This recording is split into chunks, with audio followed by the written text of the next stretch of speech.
तो स्वागत है एक बार फिर से दोस्तों आप सभी के आपके अपने प्यारे से यूट्यूब चैनल एफएमएससी ग्रुप डिस्कशन में। दोस्तों यह बीपीएससी शिक्षक भर्ती का यह 19 नंबर का क्लास है और आज जो है मतलब कल जो था चुनाव का डेट भी आ गया, मतलब घोषणा हो ही गया कि कौन जीत चुके हैं और फिर से जो केंद्र में एनडीए की सरकार बन चुकी है। इससे उन सभी लोगों को, उन विद्यार्थियों को कोई फ़र्क नहीं पड़ने वाला है। और आप लोग अगर इसमें राजनीतिक मुद्दा में पढ़ना चाहते हैं तो ये गलत बात है, क्योंकि आप सभी के सर पर जो एग्ज़ाम मंडरा रही है और किसी भी सरकार के आने से और जाने से किसी भी परिवार की अर्थव्यवस्था नहीं चलती है। अगर आपकी परिवार की आजीविका तभी चलेगी जब आप कमाना शुरू कीजिएगा, और आप तभी कमाइएगा जब आपको नौकरी लगेगा, और आपको नौकरी तभी लगेगा जब आप अपने मन से शिद्दत से पढ़ना स्टार्ट कीजिएगा और किसी एक ग्रुप को पकड़ के, चाहे वो एफएमएससी हो या फिर कोई और बुक हो, उसको पकड़ के फॉलो किया कीजिएगा।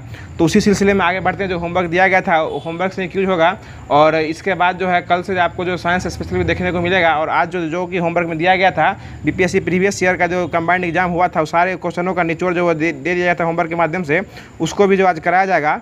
तो इसलिए आप लोग वीडियो के अंत तक बने रहिएगा। और जो भी लोग चैनल को अभी तक सब्सक्राइब नहीं किए हैं तो चैनल को सब्सक्राइब कर लीजिए और नोटिफिकेशन बेल कॉल पे सेट कर लीजिएगा। तो स्टार्ट करते हैं आज का क्यूज। जो होमवर्क में दिया गया था उसे स्टार्ट कर रहे हैं, जो कि आज केमिस्ट्री दिया गया था। और उसके बाद जो मतलब बीपीएससी का जो प्रीवियस ईयर में पूछा हुआ 67वीं 68वीं 37वीं हो जितना भी क्वेश्चन पूछा हुआ था वो सबको स्टार्ट करेंगे और उसका विथ डिटेल सॉल्यूशन जो है वो कराया जाएगा। क्योंकि यहाँ जो है भारतीय राष्ट्रीय आंदोलन जो वो खत्म हो गया है और इंडियन ज्योग्राफी भी खत्म हो गया है और करंट का सिलसिला जो है वो चल ही रहा है। आपको कल या परसों से बिहार स्पेशल भी कुछ उसमें देखने को मिलने वाला है। तो स्टार्ट करते हैं आज का क्यूज। बताइएगा आप लोग क्वेश्चन, पहला क्वेश्चन बताइएगा कि परमाणु के कक्षकों को भरने का क्रम जो है किस नियम के द्वारा दिया गया था। ये अफबाऊ के सिद्धांत के द्वारा जो है वो दिया गया था। ठीक है, अगला क्वेश्चन बताइएगा कि परमाणु के नाभिक में कौन कौन से अवयव होते हैं। प्रोटॉन प्लस न्यूट्रॉन, यानी पी प्लस एन जो ये परमाणु के नाभिक में वो जो है उपस्थित होते हैं। वो तो जवाब। हीलियम के नाभिक में कितने प्रोटॉन न्यूट्रॉन होते हैं। इसमें 2 प्रोटॉन और 2 न्यूट्रॉन होते हैं। आगे बताइएगा कि प्रोटॉन और इलेक्ट्रॉन के द्रव्यमान का अनुपात कितना होना चाहिए। 1837 अनुपात 1 अनुपात होना चाहिए। इसमें प्रोटॉन 1837 हो जाएगा और इलेक्ट्रॉन जो है वो 1 हो जाएगा। ठीक है ना। आगे बताइएगा कि किसी एक ही परमाणु में 2 इलेक्ट्रॉनों की चारों ओर क्वांटम संख्याएं समान नहीं हो सकती है। यह नियम किस वैज्ञानिक ने दिया था।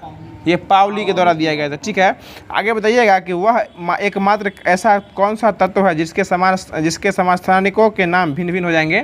तो ये हाइड्रोजन हो जाएंगे। और इसके कितने समस्थानिक हैं। 3 गो समस्थानिक है। कौन कौन हो जाएंगे। प्रोटियम, ड्यूटेरियम और ट्राइटेरियम हो जाएगा। आगे बताया किसी तत्व के समस्थानिकों की संख्या जो सर्वाधिक होती है वो कौन से तत्व हो जाएंगे। पोलिनियम हो जाएगा। कितना है इसका। इसमें 33 है और इसे 27 सोल्यूशन भी दिए हुए हैं। और इसमें जो है ना ये महेश बनवाल में 33 दिए हुए हैं, ये विवादित है इसमें भी। आगे बताया क्वेश्चन हो जाएगा कि ब्रह्मांड में सर्वाधिक पाया जाने वाला तत्व कौन सा हो जाएगा। ये हाइड्रोजन हो जाएगा। और यह किस वर्ग में रखा गया है। वर्ग 1 में रखा गया है। इसका सब कुछ कितना है। 1 है। आगे बताया क्वेश्चन की यौगिक रासायनिक यौगिकों की सबसे छोटी इकाई क्या कहलाती है। सबसे छोटी इकाई अणु कहलाती है। और अणु को जो इंग्लिश में क्या कहते हैं। मॉलिक्यूल। परमाणु को जो ना एटम कहा जाता है। आगे बताया क्वेश्चन हो जाएगा, सुनिए तत्व इसमें दिए हुए कि रासायनिक यौगिक की सबसे छोटी इकाई जो है ना वो अणु हो जाएगी। ठीक ना। और परमाणु जो होता है ना वो अविभाज्य होता है। अणुओं का छोटा रूप जो है परमाणु होता है, तब परमाणु हो जाएगा। और सबसे छोटा जो है ना तत्व में परमाणु होता है जो कि अविभाज्य होता है। यह बात डाल्टन साहब ही बोले थे।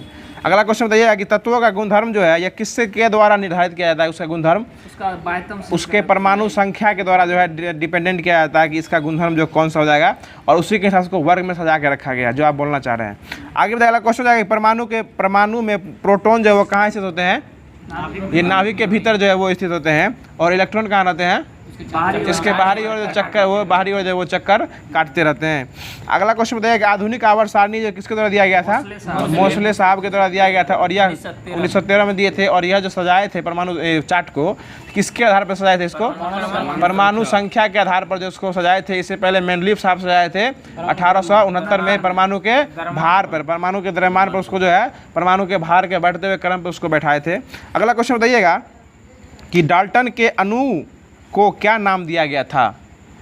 परमाणु नाम दिया गया था। डाल्टन के अणु को जो ना यौगिक परमाणु का नाम दिया गया था।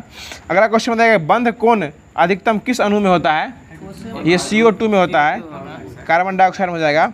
अगला क्वेश्चन बताइएगा कि परमाणु तत्व संख्या 29 जो है ये किस ब्लॉक में आ जाएगा। 29 ये डी ब्लॉक में आ जाएगा। और ये कॉपर का हो जाएगा 29 और 10 हो जाएगा जिंक का हो जाएगा। अगला क्वेश्चन बताइएगा कि उत्कृष्ट गैसों की संख्या कितनी होती है। उत्कृष्ट गैसों की संयोजकता कितनी होती है? संयोजकता 3 है, 0 हो जाएगी। अगला क्वेश्चन बताइए कि ऑक्सीकरण की प्रक्रिया में जो होता है ये इसमें संयोजकता पे क्या प्रभाव होता है? आता है या जाता है ऑक्सीकरण में? ऑक्सीकरण जो है ना, इसमें ऑक्सीकरण की प्रक्रिया में संयोजकता बढ़ती है, संयोजकता इसमें बढ़ती है। अगला क्वेश्चन है न्यूट्रॉनो जो है किस प्रकार का कण है? अस्थायी और अस्थायी बताना है। न्यूट्रॉनो जो है ये अस्थायी कण हो जाएगा। अगला क्वेश्चन बताइएगा कि किस नियम के अनुसार जो है तत्वों के भौतिक और रासायनिक गुण उसके परमाणु भार के आवर्त फलन होते हैं? ये मेंडलीफ के नियम के अनुसार हो जाएगा। आगे बताइएगा, अगला क्वेश्चन हो जाएगा जो किसी कोष की क्रम की संख्या उस कोष की किसकी संख्या को बताती है? ये उपकोषों की कक्षा है ना, कोष जो है उपकोषों की संख्या बताती है। बताइएगा अगला क्वेश्चन हो जाएगा कि एवोगाड्रो संख्या का मान कितना हो जाएगा?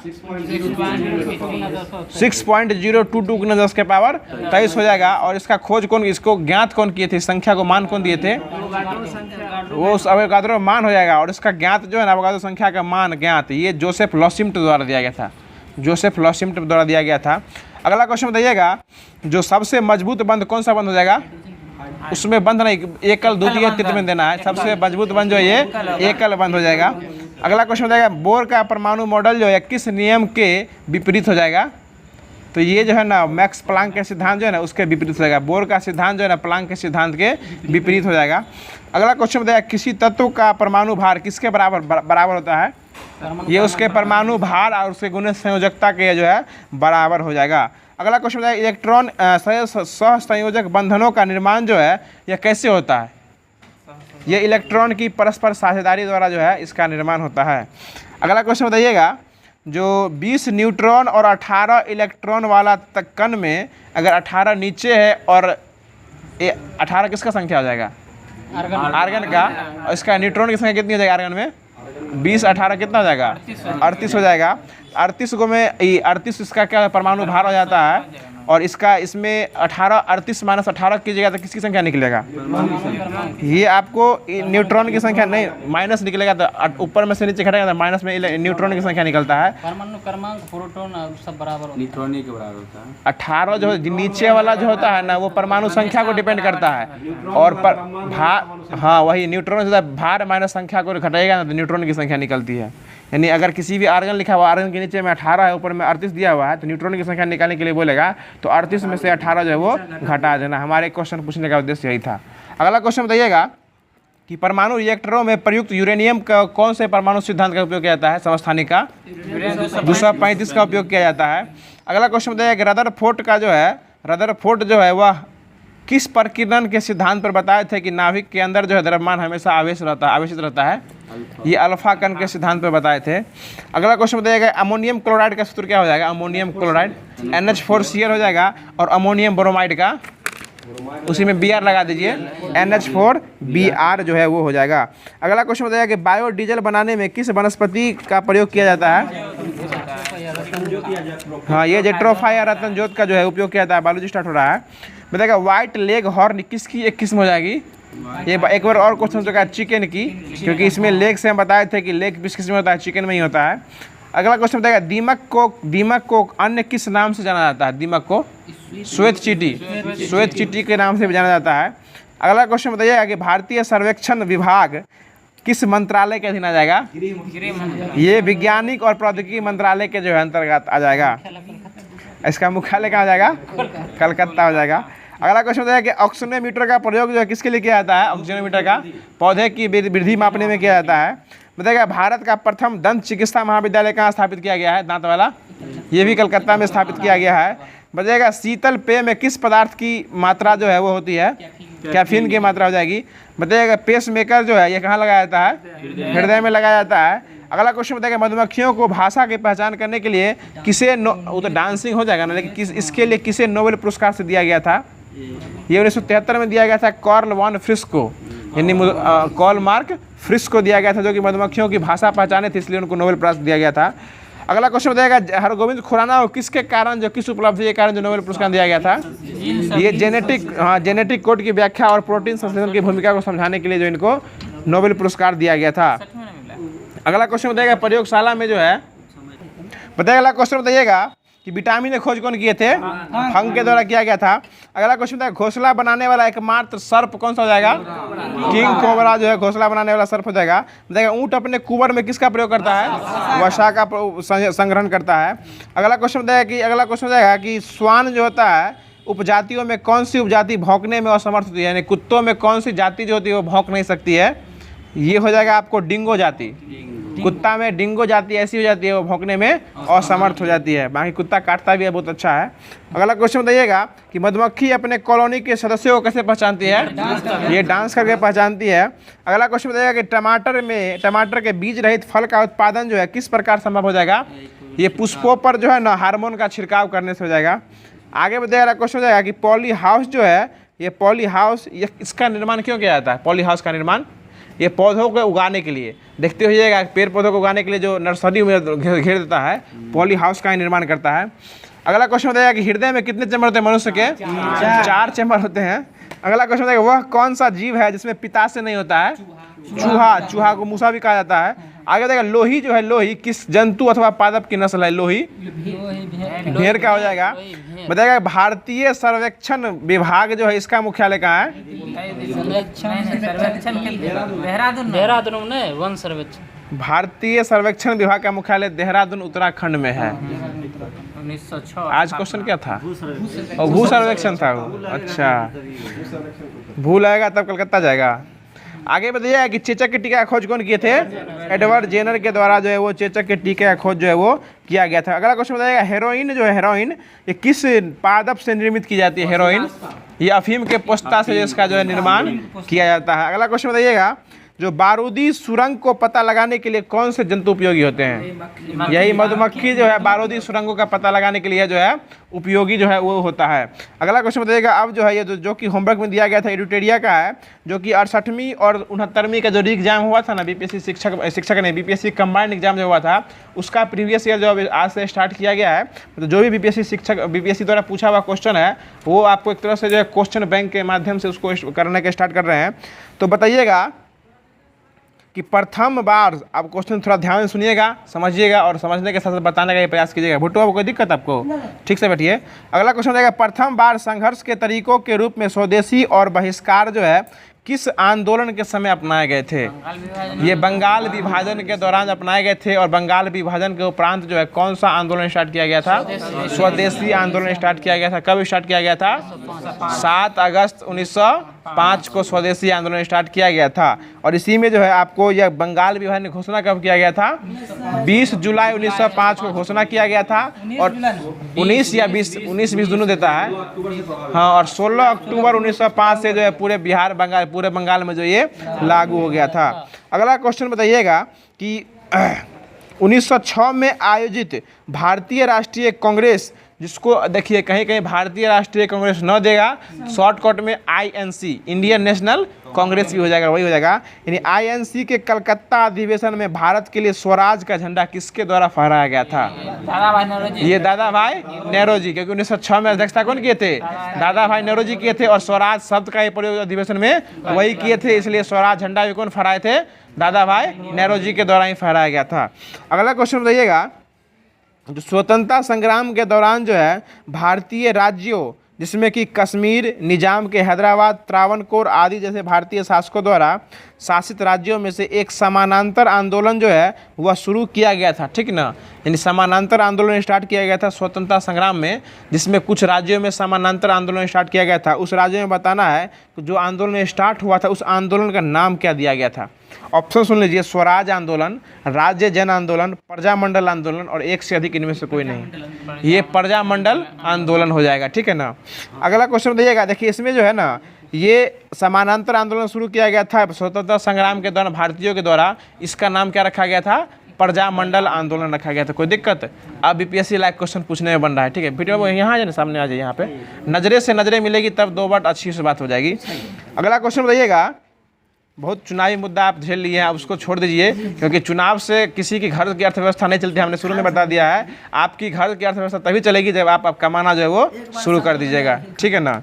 अगला क्वेश्चन बताइएगा जो भारतीय स्वतंत्रता संग्राम के बारे में इनमें से कौन सा कथन सही नहीं है। क्वेश्चन सुनने का प्रयास कीजिएगा, ये क्वेश्चन आपको ऑप्शन में दे देगा, ठीक ना। और उसको जब तक आप डीपली नॉलेज नहीं रखिएगा, ये बीपीएससी जनाब ये आपको जना घुमाएगी। ऑप्शन सुन लीजिए, इसमें क्वेश्चन पूछ रहा है कि इनमें से कौन सही नहीं है, ये भी ध्यान दीजिएगा। सही है और सही नहीं देख लीजिएगा पहले। तो ऑप्शन हो जाएगा पहला कि वर्ष 1921 में महात्मा गांधी को गिरफ्तार कर लिया गया था, ठीक, ये सही है। ये सही नहीं है, क्योंकि गांधी जी को गिरफ्तार किया गया था, कब किया गया था? 1922 में। 1922 में चौरा चौरी के बाद जो घटना आंदोलन वापस किए थे, उसके बाद इनको गिरफ्तार किया गया था। 1919 में भी गिरफ्तार हुए हैं, जो दिल्ली से हुए हैं जी। 1908 में ही पहली बार गांधी जी जेल गए थे। इसका ये मतलब नहीं है, इस क्वेश्चन के हिसाब से हम चल रहे हैं, ठीक है ना। आप जो बोल रहे हैं वो सही है, पहली बार गांधी जी जेल गए थे 1908 में गए थे, ठीक है ना। और उससे भी पहले गए थे 1908 में लाला लाजपत राय, बाल गंगाधर तिलक भी जेल जा चुके हैं। इसका आंसर आप क्या लिए आज? 6 साल के लिए। एक क्वेश्चन था ना आपका, 1908 में जो जेल गए थे, कब से कितने साल गए थे? 6 साल के लिए गए थे। ये गांधी जी से पहले जेल जाने वाले हो जाएंगे। आगे बताइएगा, सुन लीजिए ऑप्शन सुन लीजिए। पहला ऑप्शन है कि वर्ष 1921 में महात्मा गांधी को गिरफ्तार कर लिया गया था, जो कि गलत हो जाएगा। दूसरा हो जाएगा कि चौरा चौरी हत्याकांड घटना के कारण गांधी जी ने असहयोग आंदोलन से हाथ खींच लिया था, ये सही बात हो जाएगा। अगला ऑप्शन है कि गांधी जी ने अपना पहला प्रमुख सार्वजनिक भाषण जो है बनारस के हिंदू विश्वविद्यालय में दिया था, ये भी जो है आपको सही हो जाएगा। और उसके बाद एक से अधिक और इनमें से कोई नहीं, इसका ऑप्शन क्या हो जाएगा? एक, जो कि गलत हो जाएगा। पहली बार नहीं, गांधी जी जेल गए थे 1921 में नहीं गए थे, बल्कि 1922 में गए थे, ठीक है ना। और ये किस लिए गए थे? क्योंकि यह असहयोग आंदोलन जब वापस ले लिए थे, उसके बाद ये देश में जो वापस लिए थे उस समय जनता क्रुद्ध हो चुकी थी और हर जगह विद्रोह हो रहा था, इसलिए जो है गांधी जी को मोहरा बना लिया गया था। इसलिए गांधी जी को अंग्रेज गिरफ्तार कर लिया था 1922 में, और उनको 6 साल के लिए सजा सुनाया था। लेकिन 2 साल में इनका डगमगा गया और फिर उनको 24 में क्या कर दिया गया? छोड़ दिया। और वहाँ से निकले थे और 24 में बेलगांव अधिवेशन की अध्यक्षता किए थे। ये सब बात आपको जो ना कहानी के माध्यम से मैंने बता चुका है आपको, ठीक है ना विपिन बाबू। अगला क्वेश्चन बताइएगा, देखिए जब तक आप उसको पढ़िएगा नहीं तब तक ये कंसेप्ट क्लियर होने वाला नहीं है। अगर आपको वो चीज़ याद होगा तो इस क्वेश्चन का गुर्दा फाड़ सकते हैं आप, ठीक है ना। अगला क्वेश्चन बताइएगा कि अबुल कलाम आज़ाद के द्वारा किस पत्रिका को संपादित किया गया था? अल हिलाल और अल मिलाद दोनों है, लेकिन ऑप्शन सुनिए, ऑप्शन में चलना है। ऑप्शन पहला है जमींदार, दूसरा हो जाएगा द कॉमरेड, तीसरा हो जाएगा अल हिलाल, चौथा 595 करते होंगे, एक से अधिक और इनमें से नहीं, तो क्या हो जाएगा? अल हिलाल हो जाएगा। जैसे कि अल हिलाल, गुबारे खातिर, इंडिया विंस फ्रीडम, ये सब किसके लेखक? इस सब के लेखक कौन है? अबुल कलाम आज़ाद है, ठीक है ना। इंडिया विंस फ्रीडम भी दे देता है कहीं कहीं। अल हिलाल हो जाएगा इंडिया विंस फ्रीडम, और गुबारे एक खातिर, ये सभी इसके लेखक कौन हो जाएंगे? अबुल कलाम आज़ाद हो जाएंगे। और अबुल कलाम आज़ाद कब से कब तक अध्यक्षता किए थे? 1940 से लेकर 1945 तक, 46 तक रहे थे, लेकिन 46 पूरा नहीं कर पाए थे, इसलिए 46 सेशन लेता है इनका। 6 साल तक रहे थे, उस समय सबसे युवा जो है यही थे। अगला क्वेश्चन बताइएगा, जो 19वीं सदी के अंत में इतिहास के अध्ययन ने भारत की राष्ट्रीयता की भावना पैदा करने में मदद की थी। ये ऑप्शन बेस्ट हो जाएगा, इसमें से एक सदी का आंसर ले लिया, इसको छोड़ दीजिए। आगे बताइएगा, अगला क्वेश्चन हो जाएगा, जो एक सन्यासी जो फिजी में एक गिरमिटिया मजदूर के रूप में काम करने के बाद उस जिले में अपनी पीठ पर तुलसीदास रामायण का एक प्रति लेकर आया था, जिसे वो ग्रामीणों को सुनाता था, यह जिस नेता का जिक्र किया गया उस नेता का नाम क्या हो जाएगा? ऑप्शन सुन लीजिए, बाबा रामचंद्र, झिंगुरी सिंह, जदुनंदन शर्मा, एक से अधिक इनमें से कोई नहीं। ये बाबा रामचंद्र जी होंगे, जो कि आज ऑप्शन में भी आप दिए थे, ठीक है ना। ऑप्शन में भी दिए थे, आप वही मार दिए थे। ये ऑप्शन है, बाबा रामचंद्र जी थे। और रामचंद्र जी के बारे में कुछ कहानी सुन लीजिए। ये जो है ना, बाबा रामचंद्र के बारे में, जो फिजी में गिरमिटिया मजदूर थे, इन्होंने भारत आने के बाद वे सन्यासी के रूप में अपना फिजी से आए थे और यहाँ आए, सन्यासी जीवन में रहने लगे और अपने पीठ पे तुलसीदास का रामायण उसको लिखवाए थे और उसको जो है कथा वृत्तांत के रूप में लोगों को सुनाते थे, और इनका नाम भी है रामचंद्र हो जाएगा, ठीक है ना। अगला क्वेश्चन बताएगा, ऑल इंडिया हरिजन संघ की स्थापना जो है 1932 में किसके द्वारा किया गया था? ये आपको महात्मा गांधी जी के द्वारा किया गया था 1932 में। देखिए इसमें जो है ना, 1932 में हुआ था पूना पैक्ट। ये गांधी जी और किसके बीच हुआ था? भीमराव अंबेडकर के बीच हुआ था। ये कहाँ हुआ था? पुणे के यरवदा जेल में हुआ था। और इसी में जो है मतलब दलित वर्गों का जो सीट बढ़ा दिया गया था, और कितना कर दिया सीट बढ़ा के? 148, 72 से हटा के बढ़ा के 179 से बढ़ा के 179 से बढ़ा के 148 कर दिया गया था। और इस सीट जो बढ़ा दिया गया था, इसके बाद गांधी जी जो है ना, उसमें मतलब द्वेष भावना पैदा न हो, इसलिए हरिजन सभा नामक जो है ये हरिजन संघ की स्थापना की थी 1932 में, और उसका पत्रिका भी निकाले थे 1933 में, इंडियन हरिजन संघ। हरिजन शब्द तो हरिजन सेवक भी किए। हाँ हाँ, हरिजन सेवक। और हरिजन जो है ना, ये गांधी जी पहले गिरिजन वर्ड था, उसको बदल के गांधी जी हरिजन बोलने लगे थे। आगे बताइएगा। और हरिजन जो है ना, हरिजन ये अंग्रेजी में पत्रिका निकली थी उस समय। हरिजन जो पत्रिका निकाले थे वो ये अंग्रेजी में निकला था। अगला क्वेश्चन बताइएगा कि 20 फरवरी 1947 को प्रधानमंत्री एटली ने भारत में ब्रिटिश स्वशासन को वापस लाने की घोषणा किस तिथि को किया था? ये जून 1948 को किया था। लेकिन उसके बाद जो माउंटबेटन जो थे वाइस राय, वो बोले नहीं, ये बहुत लंबा तिथि हो जाएगा, इसको हम लोग खींच के ले आएंगे नज़दीक में। और वो कब इसको किए थे? 15 अगस्त 1947 को देश को आज़ाद कर दिए थे। देखिए इसमें जो है ऑप्शन सुन लीजिए। ऑप्शन हो जाएगा जून 48, अगस्त 47 और जनवरी 1948। आंसर क्या जाएगा? जून 1948। देखिए इसमें जो है ना, क्लेमेंट एटली द्वारा बोला गया था कि जून 1948 तक जो है भारत में ब्रिटिश शासन जो है वो ख़त्म कर देंगे। लेकिन जो है वहाँ के वाइसराय जो इस समय उस समय कौन थे वाइसराय? लॉर्ड माउंटबेटन थे। ये क्या किए थे? इसको 3 जून 1947 को ऐलान किए थे। लेकिन ऐलान कब किए थे? वो 3 जून 1947 को, यानी 1 साल पहले बोले थे हम इस भारत को छोड़ देंगे। लेकिन वो छोड़े कब थे? 15 अगस्त 1947 को। अगला क्वेश्चन हो जाएगा कि इनमें से किसने 1947 में भारत और पाकिस्तान के बीच जो है अंतर्राष्ट्रीय सीमा रेखा खींचने से स्थापित की गई 2 सीमा आयोगों की नेतृत्व किया था?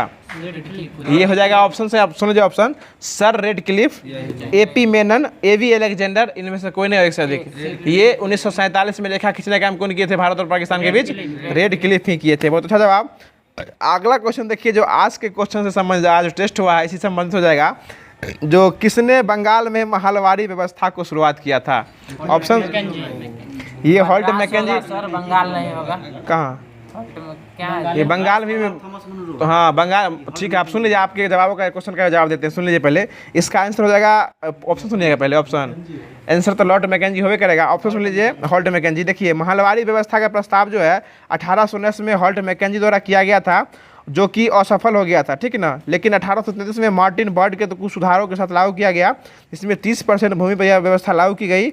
और इसके अतिरिक्त भारत में अस्थायी बंदोबस्त 1793 में कॉर्नवालिस के द्वारा रैयतवाड़ी व्यवस्था 1819 में मुनरो के द्वारा लागू कर दिया गया था। ये इसका डिस्क्रिप्शन जो है उसके नीचे लिखा हुआ है। अगला क्वेश्चन बताएगा 1940 में विनोबा भावे ने व्यक्तिगत सत्याग्रह कहाँ से आरंभ किया था? ऑप्शन सुनिए। ठीक है, ऑप्शन सुन लीजिए।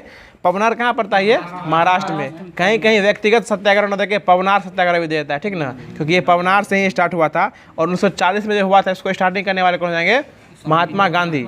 महात्मा गांधी उसको स्टार्ट किए थे। और इसके पहले सत्याग्रही कौन हो जाएंगे? विनोबा भावे हो जाएंगे। दूसरे सत्याग्रही जवाहरलाल नेहरू। और तीसरे कौन बन गए थे? ब्रह्मदत्त। अब तो ब्रह्मदत्त बने थे, बृहदत्त नहीं बने थे, ब्रह्मदत्त बने थे। अगला क्वेश्चन बताइएगा, जो 1919 में जो हुआ था मार्ले मिंटो सुधार, ठीक है ना, इसका रुख जो था ये आपको चिंतामणि सप्रू जयकर से था। इसका छोड़ देते हैं। देखा, कैबिनेट मिशन निम्नलिखित में से किसके लिए भारत भेजा गया था? कैबिनेट मिशन, सुन लीजिए, ऑप्शन सुन लीजिए। आपके ऑप्शन के बाद हम जो ऑप्शन देंगे उसके हिसाब से जवाब दीजिएगा। ऑप्शन सुन लीजिए कि एक राष्ट्रीय सरकार की स्थापना करने के लिए, ठीक। दूसरा हो जाएगा सत्ता के हस्तांतरण के लिए एक संवैधानिक व्यवस्था तैयार करना। तीसरा हो जाएगा पाकिस्तान के लिए जिन्ना के मांगों को ब्यौरा देना। और चौथा बस में तो पता होगा, ये दूसरा हो जाएगा क्या? सत्ता हस्तांतरण के लिए जो है नहीं होगा, सत्ता हस्तांतरण के लिए एक संविधान का निर्माण करने का। हम ये बताए भी थे जब 1946 में कैबिनेट मिशन आया था। लाने वाले कौन कौन व्यक्ति जाएंगे? 3 व्यक्ति काल से याद रखने के लिए। हाँ, कौन थे? एक के से क्रिप्स, ए से अलेक्जेंडर और एल से लॉरेंस हो जाएंगे, बताए थे ना। ये 1946 में आया था और इसका मुख्य उद्देश्य क्या था? भारत में संविधान सभा का स्थापना करना। अगला क्वेश्चन बताइएगा कि निम्नलिखित में से कौन से सामाजिक सुधारक हुए थे जिन्होंने कौन से सामाजिक सुधारक विलियम बेंटिक ने प्रारंभ किए थे? सुन लीजिए, ऑप्शन सुन लिए ना, क्वेश्चन लिए, मतलब ऑप्शन क्वेश्चन है कि निम्नलिखित में से कौन से सामाजिक सुधार विलियम बेंटिक ने स्टार्टिंग किया था? ठीक है, पहला हो गया सती प्रथा का उन्मूलन, दूसरा हो गया दास प्रथा का उन्मूलन, तीसरा हो जाएगा धर्म के कारण अयोग्यता के साथ प्रावधानों को हटाना, और चौथा हो जाएगा ठगों के गिरोह को दमन करना। ये पहला वाला भी होगा, सती प्रथा 1829 में अंत किया था, और 1830 में जो था वो ठगी प्रथा का अंत किया था, ठीक है ना। ये दोनों अंत किया था लॉर्ड विलियम बेंटिक के सहयोग से, उसको अंत किया गया था। सती और ठगी दोनों इसी का अंत किया गया था। सती में इसका सहयोग कौन किए थे? राजा राम मोहन राय 1829 में, और ठगी प्रथा को खत्म किए थे 1830 में। ये लॉर्ड विलियम बेंटिक के द्वारा ही किया गया था। इसका आंसर क्या जाएगा? 1 से अधिक। समझ रहे हैं भुट्टू बाबू? 1 से अधिक भी ऑप्शन लेता है। जब तक अगर आप डीपली नहीं पढ़िएगा तो सिर्फ सतही ज्ञान से जो है काम नहीं चलने वाला है, ठीक है ना। आगे बताइएगा, अगला क्वेश्चन बताइएगा कि भारत में, आप देखिए कल जो क्वेश्चन, कल ये जनगणना पढ़ा था, जनगणना आपको जनगणना बताया था, देखिए उसका क्वेश्चन आया जनगणना से कैसे करते हैं, क्वेश्चन ये पूछता है। देखिए भारत में प्रथम वर्ष जनगणना किस वर्ष आरंभ की गई थी? 1872। सुन लीजिए, क्वेश्चन हमें पूर्णतः से मतलब नहीं है, हम क्वेश्चन देंगे, आपको ऑप्शन देंगे, आपको जवाब देना है, ठीक है। क्वेश्चन है कि भारत में प्रथम जनगणना ये किस वर्ष प्रारंभ की गई थी, ठीक है ना। ऑप्शन सुनिएगा, 1872, 1972, 1901, 1911, 1921, इनमें से कोई नहीं एक से अधिक। 1872 किसके काल में स्टार्ट हुआ था? लॉर्ड मेयो के काल में। और इसी में अगर 10 की जनगणना लगा देगा तो कौन हो जाएगा? 1881 लॉर्ड रिपन के काल में। ये क्वेश्चन आपको जनगणना में कराए हुए थे और ये आपको क्वेश्चन पूछे हुए 67वीं 68वीं बीपीएससी परीक्षा के कंबाइंड में, यानी 1 नंबर आपका हो जाएगा, ठीक है ना, अगर आप ठीक से पढ़े होइएगा तो। देखिए उसके बाद बताइएगा कि सुखदेव, भगत सिंह और राजगुरु को किस तारीख को फांसी दी गई थी? 23 मार्च 1931 को दिया गया था। यहाँ तो सभी लोग जानते हैं, लेकिन इस क्वेश्चन को लाने का हमारा मुख्य उद्देश्य ये था कि इसके कुछ डीपली जानकारी देना। सुन लीजिए, 23 मार्च 1931 को फांसी दिया गया था। इसमें पूछ जाएगा कि उन समय भगत सिंह की उम्र उस समय कितनी थी? 18 है 23 मार्च को फांसी दिया गया था। उसका उम्र जो है एनसीईआरटी के अनुसार 23 वर्ष ही था, लगभग 23 वर्ष था। ठीक, भगत सिंह का उम्र जो है उस समय लगभग कितना था? 23 मार्च को दिया गया था फांसी और उनका उम्र कितना था? 23 वर्ष ही था, ठीक है। ये क्वेश्चन हो गया। दूसरा याद रखिएगा कि भगत सिंह का 23 मार्च 1931 को दिया गया था। और बताइएगा कि इससे क्वेश्चन पूछते हैं जो कि आपको पढ़ाए हुए हैं। 1931 में फांसी दिया गया था, किस केस के तहत फांसी दिया गया था? लाहौर षड्यंत्र केस। और लाहौर षड्यंत्र केस में इनको फांसी किसके मृत्यु के कारण दिया गया था? हाँ, ये सॉन्डर्स हत्याकांड के कारण, जो कि 1928 में सॉन्डर्स को क्या कर दिए थे? गोली मार दिए थे। और किसके विरोध में गोली मारे थे? लाला लाजपत राय की मृत्यु के बदला लेने के लिए मारने गए थे स्कॉट को। स्कॉट मिला नहीं, पहचानने में गलती हो गया, एगो गोली सुखदेव पहले चिपका दिया। उसके बाद सोचा कि जब एगो मारिए दिया है, इसको दोबारा नहीं करना है, उसको पूरा मार देना है। और सॉन्डर्स को मार के वहाँ से निकल लिए। और जो पुर्जा छापे थे कि स्कॉट को मार के बदला ले लिए, उस पुर्जा में स्कॉट को नाम काट के सॉन्डर्स का नाम लिखा गया। तब जाके स्कॉट सचेत हो गया और लाहौर छोड़ के वो भाग गया वहाँ से, ठीक है ना। बोला अब यहाँ रहेंगे, हमारी मृत्यु निश्चित है। ठीक है ना। अब इससे तीसरा क्वेश्चन सुन लीजिए। इसमें भगत सिंह, सुखदेव और राजगुरु, भगत सिंह का नाम तो पूरा हो गया भगत सिंह। इसे बताएगा सुखदेव का नाम जो है वो क्या हो जाएगा? पूरा नाम सुखदेव पूछ सकता है सर जी। सुखदेव का पूरा नाम हो जाएगा सुखदेव थापर, सुखदेव थापर। और राजगुरु का नाम बताइए, राजगुरु का नाम पूरा क्या था? राजगुरु का पूरा नाम था शिवराम हरि राजगुरु, शिवराम हरि राजगुरु। कौन, क्या नाम था उनका? शिवराम हरि राजगुरु। और इन तीनों को फांसी कब दिया गया था? 23 मार्च 1931। केस की चर्चा करेगा तो लाहौर षड्यंत्र केस 1931 में फांसी दिया गया था, ठीक है ना।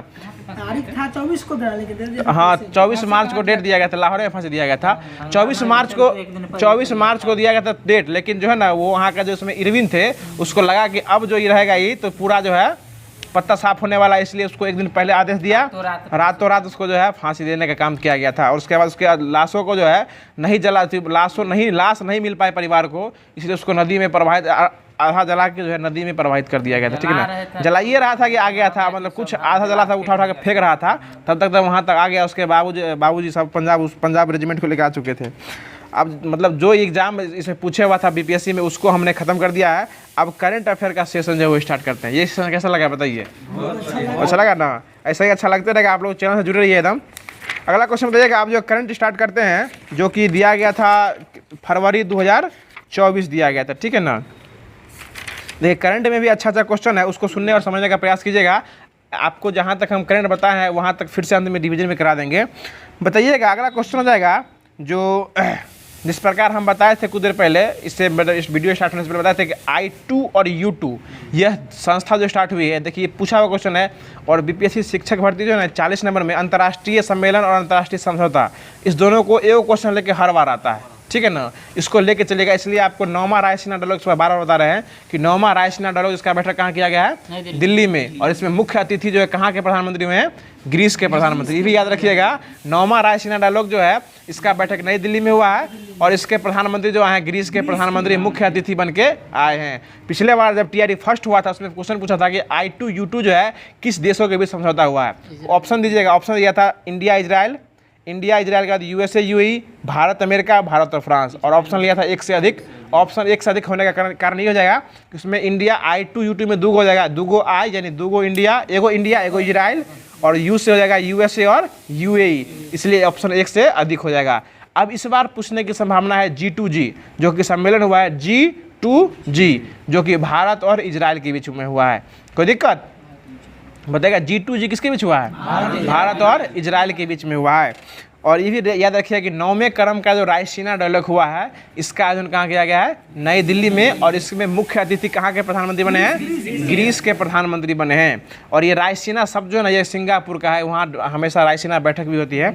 अगला क्वेश्चन बताइएगा, जो 2023 में दुनिया का सबसे भीड़ भाड़ वाला शहर कौन सा शहर बन गया है? ये लंदन बन गया। लंदन कहाँ पड़ता है? ब्रिटेन में पड़ता है। ब्रिटेन की राजधानी भी कौन है? लंदन हो जाएगा। अगला क्वेश्चन बताइएगा कि मुख्यमंत्री सीखो कमाओ योजना कौन सा सरकार लाया? याद जो क्वेश्चन में था, और मध्य प्रदेश हो जाएगा। अगला क्वेश्चन बताइएगा, अगला क्वेश्चन हो जाएगा, जो टाटा डिजिटल एमडी और सीईओ जो बने थे, टाटा डिजिटल के एमडी और सीईओ किसे नियुक्त किया गया है? ये नवीन तहलियानी को नियुक्त किया गया। नवीन तहलियानी को नियुक्त किया गया है। अब देखिए एक क्वेश्चन जो अभी पूछ रहे हैं, जो कि बीपीएससी शिक्षक भर्ती में 3.0 में पूछा हुआ क्वेश्चन है, जो कि एग्जाम रद्द हो गया था, कि समान नागरिक संहिता लागू करने वाला देश का पहला राज्य कौन बन गया है? ये उत्तराखंड बन गया है। ठीक है ना? कौन बन गया है? उत्तराखंड बन गया है। देखिए क्वेश्चन पूछे हुए हैं। अगला क्वेश्चन बताइएगा कि 7वां हिंद महासागर सम्मेलन ये कहाँ हुआ है? ये पर्थ ऑस्ट्रेलिया में हुआ है। ठीक है ना? ये कहाँ हुआ है? ऑस्ट्रेलिया में हुआ है। अगला क्वेश्चन बताइएगा, जो केपी नाम्बियर पुरस्कार जो है ये किसे दिया गया है? ये इसरो के अध्यक्ष हैं एस सोमनाथ, इसको दिया गया है। ठीक है ना? इसरो के अध्यक्ष कौन है? एस सोमनाथ, इनको दिया गया है, जो कि केबी नाम्बियर पुरस्कार दिया गया है। अगला क्वेश्चन बताइएगा, किस राज्य सरकार ने स्वयं योजना लॉन्च किया है? तो ये उड़ीसा सरकार है। स्वयं मतलब कौन हो जाएगा? उड़ीसा सरकार इसको लॉन्च किया है। बताइएगा दुनिया की पहली एयर टैक्सी सेवा कौन सा देश शुरू करेगा? दुबई। और दुबई कहाँ पड़ता है? यूएई में पड़ता है। और आपको बताए थे ना कि हाल ही में मोदी जी कहाँ से घूम के आए हैं? यूएई से घूम के आए हैं। इसलिए अधिकांश जो है ना, शुरुआत जो होगा भारत के साथ, वो यूएई लेके चलिएगा। आगे बताइएगा कि 2024 में वनडे में दोहरा शतक लगाने वाले एकमात्र श्रीलंका के बल्लेबाज कौन बन गए हैं? ये पथुम निशंका बने। इससे पहले जो है श्रीलंका का कोई बैट्समैन जो है दोहरा शतक नहीं लगाया था। ये लगाने वाले 2024 में कौन बन गए हैं? श्रीलंका के पहले बैट्समैन जो बन चुके हैं पथुम निशंका। और श्रीलंका के खिलाफ ही रोहित शर्मा 264 रन की पारी जो है वो खेल गए थे। हाँ, टाइम आउट भी हुए ना आईसीसी वर्ल्ड कप में, वो एंजेलो मैथ्यूज हुए हैं। एंजेलो मैथ्यूज जो है आईसीसी वर्ल्ड कप में टाइम आउट होने वाले प्रथम खिलाड़ी बन गए हैं। देश के पहले खिलाड़ी, विश्व के पहले खिलाड़ी बन गए। देश नहीं, विश्व के। टाइम आउट मतलब हुआ कि आप जो है, जो समय दिया जाता है ना, 1.5 मिनट का टाइम दिया जाता है। 2 मिनट सब कुछ करते रहेगा ना, आपको 1.5 मिनट के अंदर पिच पर पहुंच जाना है। 1.5 मिनट के अंदर क्रीज पर पहुंचना था, लेकिन वो जो है उनका हेमलेट टूट गया था और बांग्लादेश के खिलाफ मैच हो रहा था। ठीक ना? तो वो मतलब यहाँ से गए और हेमलेट पहने गए, वहाँ जब बैटिंग करने बैठे ना, तो उनको लगा कि हमारा हेमलेट का स्ट्रिप जो है वो टूट गया है। तो फिर हेमलेट खोल के देखे तो लगा कि टूटा हुआ, तो दोबारा हेमलेट मंगाने गए। इतने देर में बांग्लादेश का कप्तान तमीम, कौन था वो? साकिब उल हसन, वो एम्पायर से बोल दिया कि ये तो देखिए 1.5 मिनट ज़्यादा हो गया, अभी तक खेल ही नहीं रहा है, मतलब अभी तक बैट नहीं पकड़ा है। मतलब क्या है कि 1.5 मिनट के अंदर आपको स्ट्राइक पर आ जाना है और बैट मतलब खेलने के लिए स्टार्ट हो जाना है। लेकिन उतना में लेट कर दिया था वो, इसलिए वो टाइम के अंदर नहीं आ पाया, इसलिए टाइम आउट। ये जो है विपक्षी टीम जब तक आप पर क्लेम नहीं करेगा तब तक आप टाइम आउट नहीं हो सकते हैं। इसलिए जाके एंजेलो मैथ्यूज जो है साकिब उल हसन से बात किया कि देखिए हमारा हेमलेट टूटा हुआ था, लेकिन बोला इसमें हम कुछ नहीं कर सकते हैं, आप नियम के विरुद्ध चल गए। और इसी कारण जो है भारत वो मैच हार भी गया था श्रीलंका। ठीक है ना? अगला क्वेश्चन बताइएगा, वो देखिए अपना अपना मानवता होता है, जो कि वो दिखा दिया अपना बांग्लादेश वाला। अगला क्वेश्चन बताइएगा, अगला क्वेश्चन हो जाएगा, जो किस देश के पूर्व राष्ट्रपति की हेलीकॉप्टर दुर्घटना से मृत्यु हो गई है? देखिए फंस गए ना। ये हम क्वेश्चन सुन लीजिए, किस देश के पूर्व राष्ट्रपति की हेलीकॉप्टर दुर्घटना से मृत्यु हो गई? पूर्व राष्ट्रपति, ये ऑप्शन क्या है इसमें? चिली के जो है पूर्व राष्ट्रपति, इसकी मृत्यु कैसे हो गई थी? हेलीकॉप्टर दुर्घटना से हो गई थी। और हाल ही में ईरान के राष्ट्रपति जो थे वो इब्राहिम रईसी, उसकी भी मृत्यु कैसे हो गई है? हेलीकॉप्टर दुर्घटना में भी हो गई है। ठीक है ना? चिली और ईरान दोनों याद रखिएगा। ठीक है ना? चिली के पूर्व राष्ट्रपति थे और इसके वर्तमान में राष्ट्रपति थे। ठीक है? और मोहम्मद मुखबर जो है वहाँ के नए राष्ट्रपति बन चुके हैं। मोहम्मद मुखबर, चिली के नहीं, ईरान के। अगला क्वेश्चन बताइएगा, जो देखिए ईरान से क्वेश्चन बताते हैं, किस देश ने भारतीय पर्यटकों को वीज़ा की आवश्यकता को ख़त्म कर दिया है? ये ईरान ही कर दिया। ईरान जो है भारतीय पर्यटकों को बोल दिया कि आप यहाँ आइए, हमारे लिए यहाँ आपके लिए वीज़ा जो है वो नहीं लगेगा। ये ईरान देश जो है वो घोषणा कर दिया। और ईरान जो है ये सऊदी अरब के बाद मुस्लिम कंट्री में ईरान का ही स्थान आता है, ठीक है ना। अगला क्वेश्चन बताइएगा, जो ये तो पूछ ही दिए हैं। आप बताइएगा, दादा साहब फाल्के पुरस्कार की नगद राशि बढ़ा कितना रुपया कर दिया गया है? 15 लाख जो है वो रुपया राशि जो है वो 10 से 15 कर दिया। ये इतना रुपया जो है वो कर दिया है। तो जो होमवर्क दिया गया है उसको पूरा ख़त्म कर दिया गया है। एक बार हम चाहते हैं कि एक बार जो आपको रिवीजन करा दे। 10 था, 10 से 15 हो गया है। आप बताइएगा, क्वेश्चन बताइएगा, जो सबसे भीड़ भाड़ वाला देश का शहर कौन बन गया है? ये लंदन बन गया है, ठीक है। अगला क्वेश्चन बताइएगा कि मुख्यमंत्री सीखों का योजना मध्य प्रदेश, ये आपने भूलिएगा।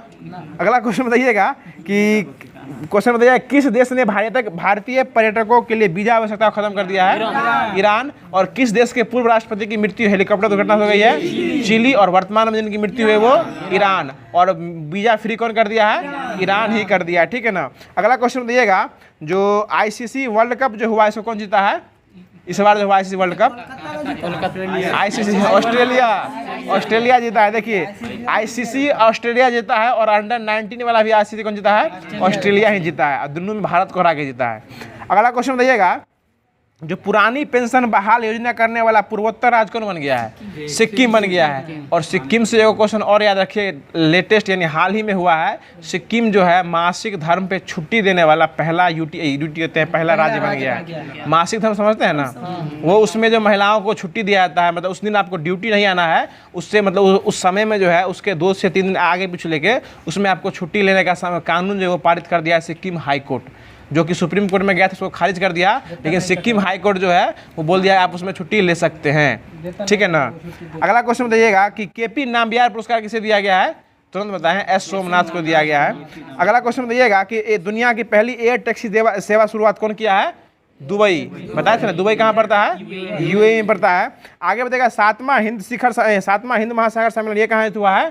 पर्थ, ऑस्ट्रेलिया में हुआ है। और स्वयं योजना जो है यह किसने लॉन्च किया है? उड़ीसा ने। और दादा साहब फाल्के पुरस्कार का रुपया कितना बढ़ा दिया है? ये 15 लाख हो गया है। अब ये क्वेश्चन आज इसमें दिए हुए, जो कि हम कल इसका चर्चा किए थे, कि 13 फरवरी 2024 को प्रारंभ पीएम सूर्य घर मुफ्त बिजली योजना के तहत जो है कितने यूनिट बिजली फ्री दिया जाएगा? 300 यूनिट बिजली जो है आपको। बिहार में 200 विश्वकर्मा योजना दिन लागू नहीं हुआ था, राम मंदिर दिन लागू हुआ था, ठीक है ना। ये उस दिन जो है वो लागू हुआ था। तो बिहार के लिए 200, सही बोले, वही सब ठीक है। तो ये मतलब जो भी देखिए, जो अभी तक बताया समझ गए ना, यहाँ तक कोई दिक्कत नहीं होना चाहिए। तो उम्मीद करते हैं कि जो हमारे द्वारा बताया गया उसको आप समझ गए होंगे। और अगर समझ गए होंगे तो चैनल को वीडियो को लाइक कर दीजिए और चैनल को सब्सक्राइब कर दीजिए और इस वीडियो को सारे दोस्तों में शेयर कर दिया कीजिए। ये आप लोग के लिए इतना मेहनत किया जाता है। अगर आप लोग का इसके प्रति रुझान अच्छा नहीं रहेगा तो हम लोग को इतना मेहनत करने से कोई विशेष फ़ायदा भी नहीं होने वाला है। बाकी रहा इसमें होमवर्क की बात, तो होमवर्क जो है आप लोग ग्रुप में जुड़ जाइए। होमवर्क के माध्यम से यूज कराया जाता है और आप लोग को कल से जो है दृष्टि का साइंस जो है एक चैप्टर जो है उसका शॉर्ट रिवीजन करके भी लाया जाएगा, क्योंकि समय का बहुत ही कम है। और बहुत सारे लोगों का कमेंट आ रहा था कि साइंस का भी स्टार्ट कीजिए, तो साइंस और इसके बाद जो है ये आपको डेली चलने वाला सीरीज हो जाएगा, जो कि एक पन्ना चलता है, जो कि प्रीवियस ईयर क्वेश्चन है और उस क्वेश्चन की गहराई से गहराई तक जाया जाता है और उसके बारे में दिया जाता है। देखिए आधुनिक भारत में जो 8 नंबर का क्वेश्चन आपको पूछने वाला है उसके लिए आपको डीपली पढ़ना ही पड़ेगा। जब तक अंदर से नहीं पढ़िएगा क्वेश्चन आपको फंसा देगा और एक से अधिक ऑप्शन भी रहता है और आप उसमें फंस भी जाएगा। इसके लिए आपको डीपली पढ़ना होगा, चाहे वो जिस बुक से पढ़ते हो आप, उसके लिए गहन अध्ययन की आपकी आवश्यकता होने वाली है। बाकी वीडियो के अंत तक बने रहने के लिए आप सभी को धन्यवाद। और अगर अभी तक आप सभी ने हमारे इस FMSC चैनल से नहीं जुड़े हैं तो जुड़ जाइए और इसका सदस्य बन जाइए। और सदस्य बनने से आपको ही फ़ायदा होने वाला है और इसके बारे में किसी और साथी को भी बताइए। और कुछ साथी का ऐसा भी मानना है कि अगर इससे दूसरे को जोड़ेंगे तो हमारा नंबर घट जाएगा और उसका नंबर ज़्यादा आएगा। ऐसा कोई अवधारणा नहीं है, ये सब ये रूढ़िवादिता हो जाएगी। इसको संज्ञान में नहीं लेना है और बाकी सभी चीज़ को मद्देनजर रखते हुए इस वीडियो को आप सभी लोग जो है फैलाने का प्रयास कीजिएगा। तो फिर मिलते हैं इसके अगले सेशन के साथ अगले वीडियो में। तब तक के लिए खुश रहिए, मुस्कुराते रहिए और हमारे चैनल को सब्सक्राइब नहीं किए हैं तो कर लीजिए और कर लिए हैं तो किसी अन्य साथी से भी उसको सब्सक्राइब करवा दीजिए। धन्यवाद। जय हिंद, जय भारत।